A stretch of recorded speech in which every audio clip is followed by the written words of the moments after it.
Cześć, witajcie na kanale Agnieszka Grzelak Beauty. Dzisiaj przygotowałam dla Was nowy challenge, bo już dawno nie było, więc mam nadzieję, że się stęskniliście. Ten challenge wymyśliłam wtedy, kiedy robiłam film z testem naklejek na usta. Stwierdziłam, hej, co by było jakby spróbować zrobić cały makijaż za pomocą naklejek. Więc zaczęłam robić research na AliExpressie i udało mi się kupić sporo tatuaży bądź naklejek na twarz. Ogólnie miałam tu na myśli wszystkie produkty, które są tak zwane instant, czyli albo żele peel-off. I tutaj mam żel peel-off do brwi i żel peel-off do ust. Do tego mam tatuaż na usta, naklejki z eyelinerem i ostatnią rzeczą są te instant cienie do powiek.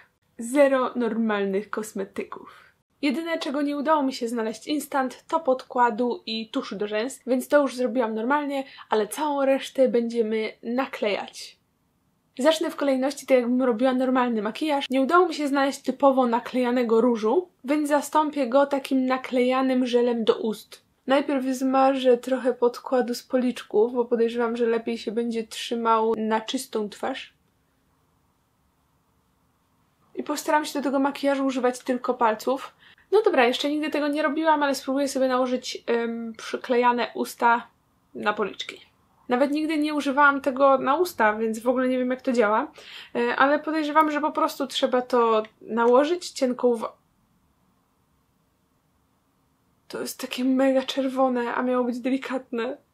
Więc chyba trzeba to po prostu nałożyć cienką warstwą na policzki i potem to zdjąć. I w międzyczasie modlić się, żeby to wyglądało całkiem nieźle. O nie, o nie. Zastanawiam się, jak grubą warstwę trzeba nałożyć. O. Teraz już widzę ten fail. I jak ja potem mam to zdjąć? Ej, to tak działa? Oh man. Zastanawiam się, czy jak nałożę za cienką warstwę, to potem uda mi się to zdjąć. No nic. Będę dzielna. Myślę, że mogę tego żałować prędzej czy później. Ojej. Ja myślałam, że to będzie taki delikatnie różowawy. Bo to miał być watermelon coś tam. O. Naprawdę mam nadzieję, że to tak nie zostanie. I zastanawiam się, jak długo się to trzyma, bo jeżeli miałabym tak wyjść na miasto, to nie dziękuję. Dobra, róż mamy za sobą. I teraz czas na brwi.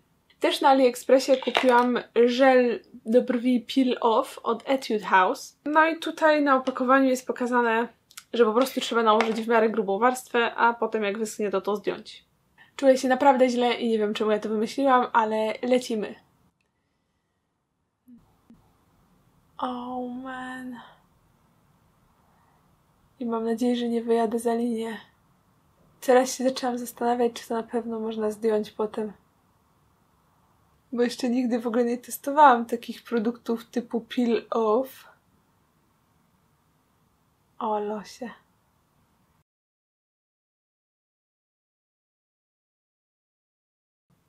Wow.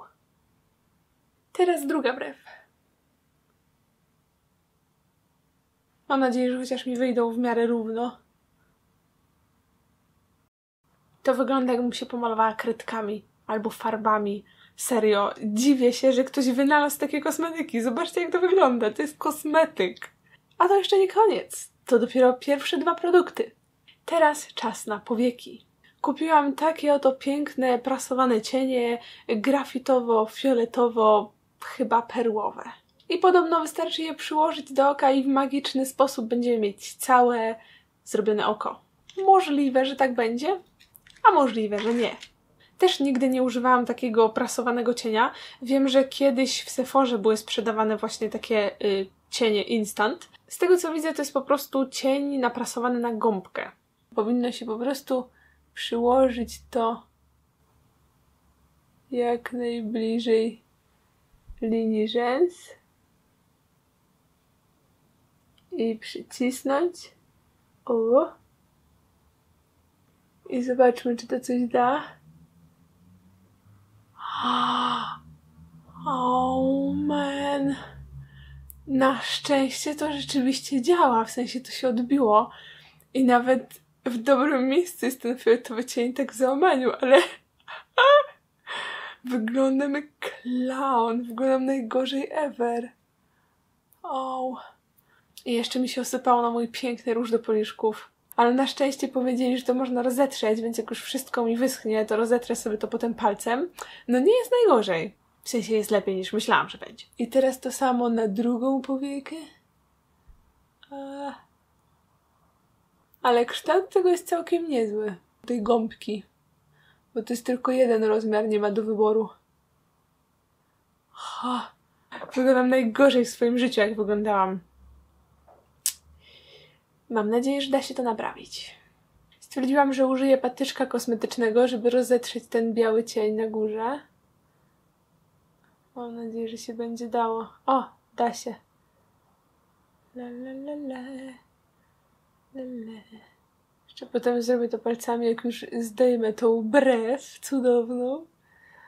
Oh man. Nie myślałam, że kiedyś sama sobie zrobię coś tak strasznego. Ale tak, wiecie co, szczerze mówiąc się właśnie zastanawiałam, czy da się użyć tych wszystkich produktów instant, takich naklejanych i wyglądać dobrze. Więc sprawdźmy to.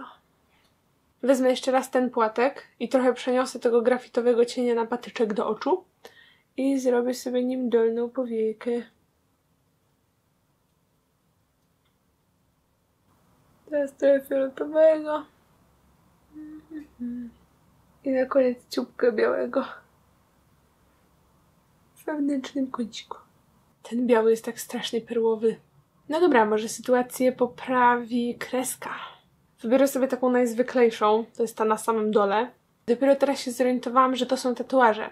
A jeżeli to są tatuaże, to powinnam je nakleić zanim nałożyłam sobie cienie. Więc spróbuję to zrobić tak, żeby ich nie rozwalić, a jak je rozwalę, to po prostu nakleję sobie cień jeszcze raz. Bo nie cały się starł. Jeszcze trochę zostało.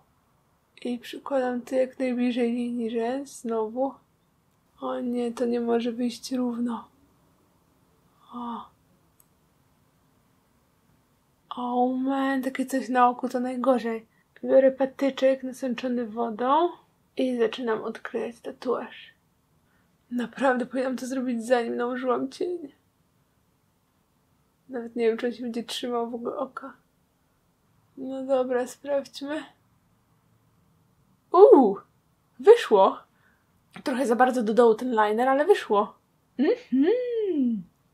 Jestem w szoku, naprawdę. Byłam pewna, że nie ma szans, żeby to wyszło. A jednak. No to w takim razie tak samo robimy drugie oko.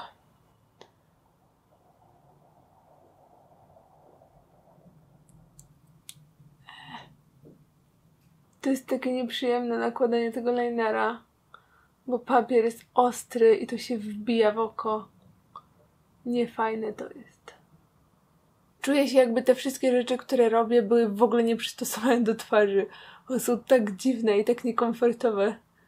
I tak dziwnie wyglądają. No i udało się na drugim oku. Nie wiem, czy jest równo. Nie, w ogóle nie jest równo. To idzie do góry, a to idzie tak chamsko w dół. No masakra. Najgorsze z tatuażem jest to, że nic się już z tym nie zrobi. Źle nakleiłaś? Trudno, twoja wina. Ale nie zepsułam sobie cieni, więc jest to bardzo dobry znak, że idzie mi całkiem nieźle. I czuję, że chyba... brwi mi wyschły. Brwi mi wyschły, więc już mogę sobie palcem rozetrzeć ten straszliwy cień. No i teraz jest trochę lepiej, ale niestety nadal nie jestem zadowolona. Ale nie ma co płakać, bo został nam ostatni gwóźdź programu, czyli naklejka na usta, a w zasadzie tatuaż na usta. To już wam pokazywałam właśnie w tym moim wielkim teście, gdzie wypróbowałam 3 różne naklejki, pokazałam jak to się zakłada i tak dalej. Dolna warga wygląda w ten sposób. Naklejam na wargę. I moczę.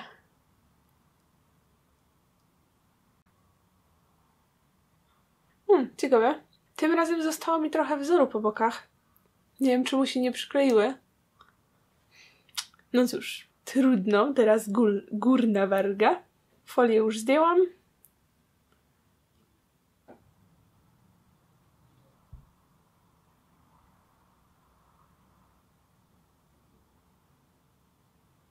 I tak jak zwykle nie udało mi się tego równo nakleić. I jak zwykle trzeba będzie pewnie to dorysować kredką do ust albo coś w tym stylu.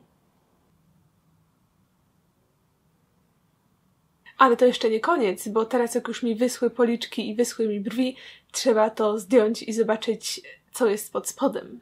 Mam nadzieję, że to w ogóle się zdejmie. Sprawdźmy policzki.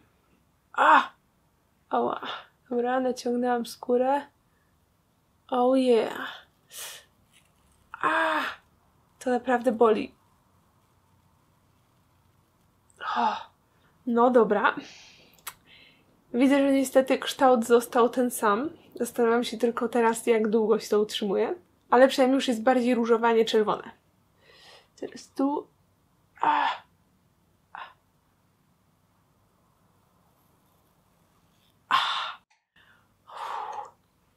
Jest jakbyście sobie zrywali plaster.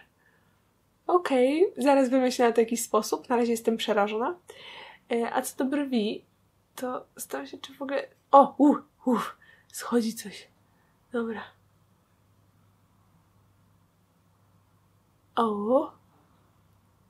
Ej, nieźle. Nie jest źle. Oczywiście są o wiele za mocne, ale nie ma takiej chamskiej, równej linii i wygląda to w miarę naturalnie. Nawet mi się to podoba. Więc teraz druga. Okej, muszę przyznać, że to naprawdę nie wygląda źle. W sensie te brwi. To teraz jeszcze zobaczę, czy da się to jakkolwiek zmyć z twarzy, czy to już tak zostanie. Troszeczkę te linie tutaj wygładzę. I jest już lepiej. Jest lepiej. To jest w ogóle chyba idealny produkt do tego mojego tutorialu z filtrów ze Snapchata. Taki mega różowy. Nie wygląda to super dobrze, ale mam pewien pomysł. Przykryjmy to podkładem. Biorę normalny podkład i przyklepuję. Wydaje mi się, że dzięki temu powinno być dużo lepiej. Oczywiście im mocniej kryję podkład, tym lepiej. Widzicie? No i voilà, wydaje mi się, że teraz wygląda to nawet całkiem znośnie. Oczywiście zachęcam Was do odtwarzania tegoż oto pięknego looku. I pamiętajcie, żeby mnie oznaczyć na Instagramie Agnieszka Grzelak Blog. Jeżeli jeszcze Wam mało, to spokojnie możecie wybrać któryś z tych filmów i oglądać dalej, a tymczasem widzimy się w kolejnym odcinku. Trzymajcie się ciepło, pa pa!